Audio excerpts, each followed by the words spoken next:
Good day everyone. Today we will now open up a new lesson in continuation on the teaching strategies in multi-grade classroom.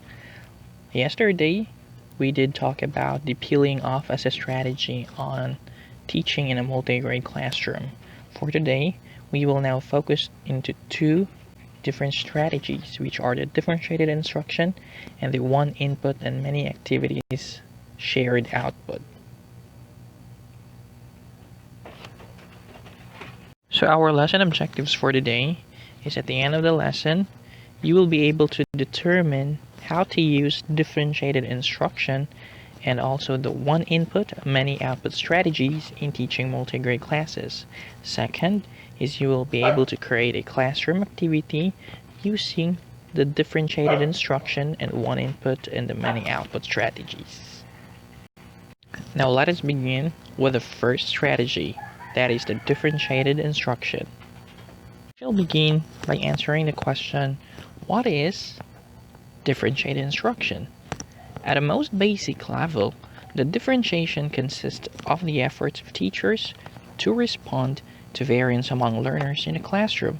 Whenever a teacher reaches out to an individual or small group to vary his or her teaching in order to create the best learning experience possible. Here the teacher is doing a differentiated instruction. We have to take note that in a multi-grade classroom, aside from the age that are different, students would always have different abilities, different ways of learning. So that is why differentiated instruction is a strategy that is most suited, that could be very useful in multi-grade classroom. And in addition to this, differentiated instruction is student-centered strategy. In addition, differentiated instruction provides multiple approaches to assessment, teaching and learning process, and also the learning outcomes to meet students' needs and abilities. So how do we do the preparation for differentiated instruction? We have to take note that as teachers, there needs to be a paradigm shift from just teaching to learning. So here, we have to take note that it's not just the students who are learning, but you also as a teacher would learn from them, for you to give an insight on saan nimo ang imuhang mga estudyante when you teach them the contents. Also, in addition to this, since imo mga estudyante lahi-lahi man, from grades 1, grades 2, grade 3, in just one classroom, you would always expect nga lahi-lahi sad sila og mga abilities, capabilities, and skills. So kinahanglan nato silang tagaan og task nga varying difficulty. Of course, with regards to this, we have to take note that each student has the opportunity to explore unsa ilahang mahimo with their own selves and also in groups. Because this would mean that the student will be able to grow by themselves and also with the help of other people. Lastly, since this is differentiated instruction, it is important that students could have at least a feeling that they have a choice of the learning outcome.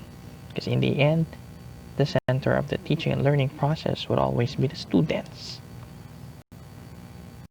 We have to take note that when we say differentiated instruction, it doesn't necessarily mean that we will be teaching the students with different lessons at the same time.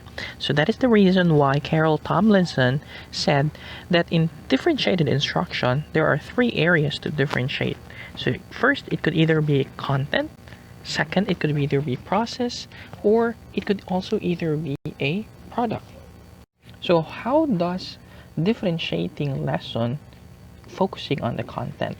So say for example, the subject is English, and your lesson for that day is writing an argumentative essay. So you want your class to write an essay about the current issues that we are now facing, just like for example, the pandemic that we are facing right now. You know for the fact that not all of your students are aware of the gravity of the facts about this, because not all of your students are interested into dwelling into these kind of topics. So that's the reason why you might want to give another topic to your students on what argumentative essay to write. Let's say, for example, you know for the fact that this student is sporty. So instead of giving a topic which is current issues, Give that specific student an essay to write on whether or not why he or she thinks that his favorite sports team is the best. Or it could either be another student is really an adventurous type of person. So you could say, you can give the student a task na why does he or she thinks that her experiences is really good or could be the best among the rest of the people. So you have to take note what's your goal here for your students to make or write an argumentative essay. So it doesn't necessarily really mean they would have the same content. You just have to make and look at your goal, and it's to write an argumentative essay. So that is differentiating lesson with the focus on the content. Now, aside from differentiating the content, we also have the differentiating through the learning process or the teaching and learning process. In differentiating the learning process, this means providing varied activities or strategies to support different students' learning. It is important to give students alternative pathways to understanding ideas. For example, students may use graphic organizers, could there be maps, diagrams, or charts to differently demonstrate their comprehension of the concepts covered. So here, you can see that there are following are examples of differentiated teaching and learning strategies. The first one that you can see is the flexible grouping. For this strategy in differentiating the process, students move between independent work and then follow to the pair work, small, and then to the large group, depending on what the purpose of your lesson is all about. Flexible grouping allows students to be appropriately challenged and at the same time be supported. And here, students should not be kept in the same groups all the time. We have to make it sure that it has to be flexible grouping. In addition to the flexible grouping, in addition to flexible groupings, we also have these learning preferences. So we do have activities that require students to do certain tasks. Students can be assigned to tasks according to their learning preference, considering the fact of multiple intelligences. There are students that we know who are auditory. These are students who learn best by hearing information. Or students who are visual. These are students who learn best through seeing information in charts or pictures. And in addition, there could also be students who are actives. They are these students who learn best by using concrete examples or need to move around while learning. And putting students in a preferred learning environment, quiet or noisy, sitting at a desk or on the floor, or inside or outside the classroom. So we have to make it sure that we have also to consider this type of strategy by doing the process. Aside from these two, we have the flexible grouping and the learning preferences. We also have the anchoring activities. These are the activities that a student may do at any time. For example, when they have completed assignments or for a short period at the beginning of each class, as students organize themselves. They may include problems to solve. It could either be journals to write, project to work. These activities may also provide a teacher with time to provide additional specific help and instruction to students. Now, this is very useful whenever the teacher will be, for example, have finished taking the test in a very short period of time. So of course, we need to make it sure that that student who finished the work early will have something to do. So that's an anchoring activity. We also have the tiered activities. Tiered activities are a series of related activities that increase in difficulty. The activities are linked to key understandings and skills students need to acquire. Teachers organize different activities around the same objectives, however, different ways of reaching the same goal. Aside from that, is adjusting oral and written questions. Now, we all know that all of your students in the classroom actually have the different ways in answering question. Some may grasp the idea of the question easily, that's why they can answer. However, there are also students that they would have hard time understanding. So that's why you need to make it sure that you adjust your oral and written question. During large group discussion activities, the teachers could adjust questions for students with different needs. In written tests, the teacher may assign specific questions for different grades or group of students. Moreover, we also have here learning centers. Now, learning centers may contain both differentiated and compulsory activities. However, a learning center is not differentiated unless the activities take into account different students' abilities and level of readiness. It is important that students understand what is expected of them at the learning center and encouraged to manage the use of their time. The degree of structure that is provided will vary according to student and independent work habits.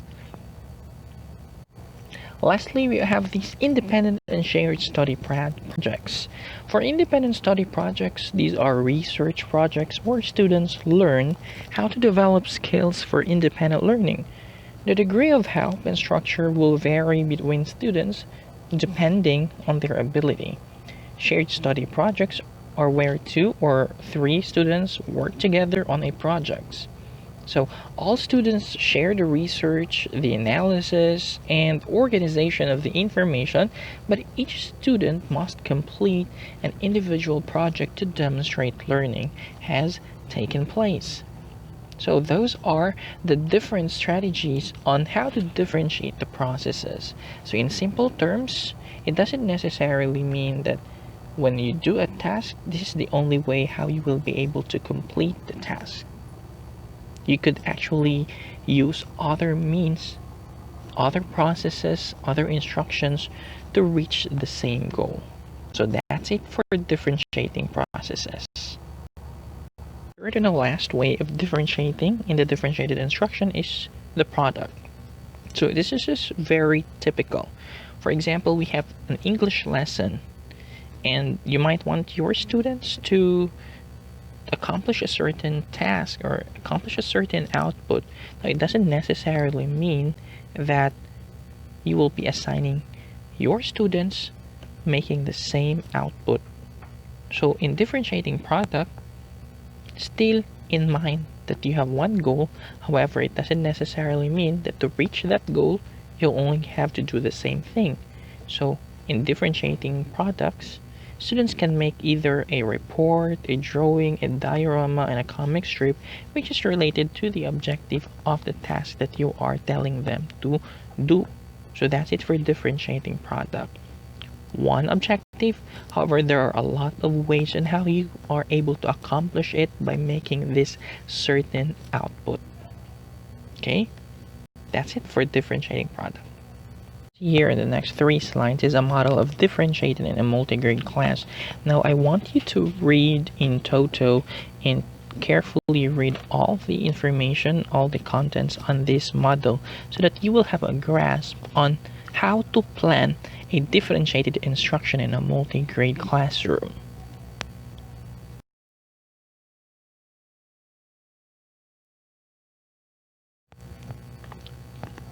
In implementing the differentiated instruction in teaching in a multi-grade classroom, it is very important to note that the teacher knows his or her students very well, because this would mean that the establishment of the different tasks given to these students is very crucial.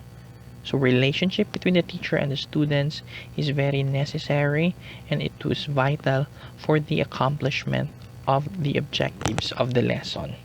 Okay, so again, as teachers, you really need to know who your students are, what they can and what they cannot do.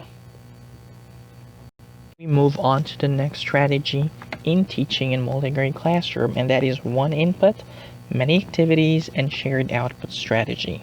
This type of strategy, you might see some similarities on the peeling off strategy. It's just that for here, students will not do peeling off. So there are just 3 steps. The first step is the teacher will give one input to the whole class. So say for example, the subject is English, wherein the whole class will do a sharing of the big book experience. Here, the class will be listening, will be enjoying the experience with the same story that the teacher will read, and then as they go along with that story, they'll examine some features during the reading. Here, the teacher is very crucial and plays an important role because the teacher will do an interactive input. So it could either be done through the direct teaching. Now, after this whole class input, we go now to the step 2, which is the many activities. Here, the students will be divided into different groups depending on the abilities that they can do. So here, very important that the teacher really knows who his or her students are.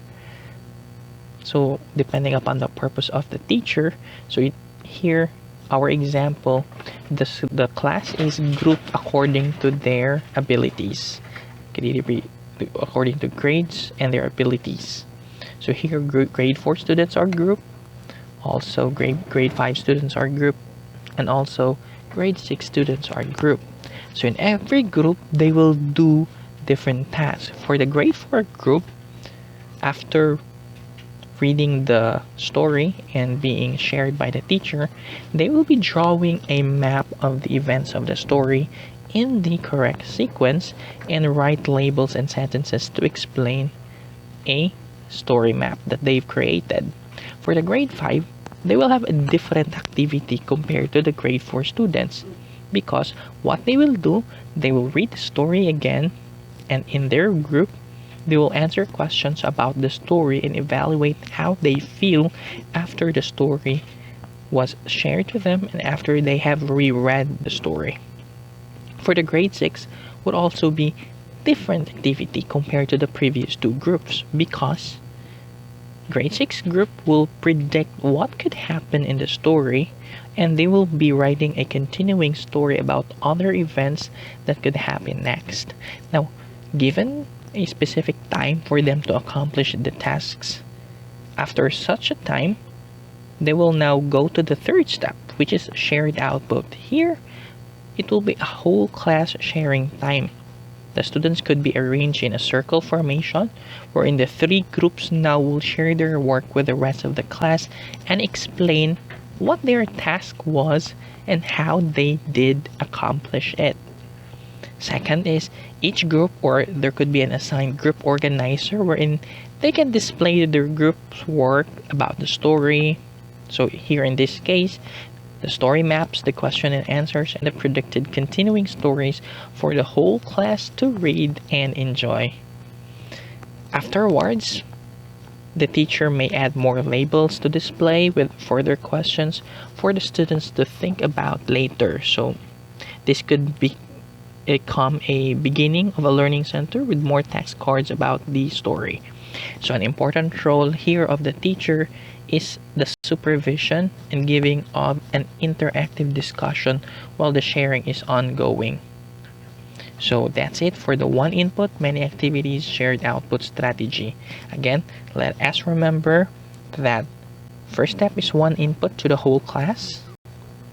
Afterwards, give different activities to the different groups, followed by shared output once they have finished all the tasks that they have done.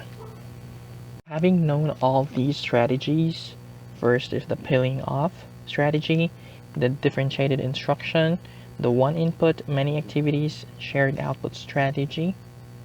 The teacher has a very important role in doing all these tasks. The multi-grade teachers must therefore should know the abilities and skills of their multi-grade students if they want to maximize the learning opportunities. So for your activity on this specific lesson, with the same group that you have during the peeling off activity, you craft a classroom activity plan with your chosen grades in a multi-grade classroom using either differentiated instruction or one input, many output strategy. You only have to choose one, either one of these two.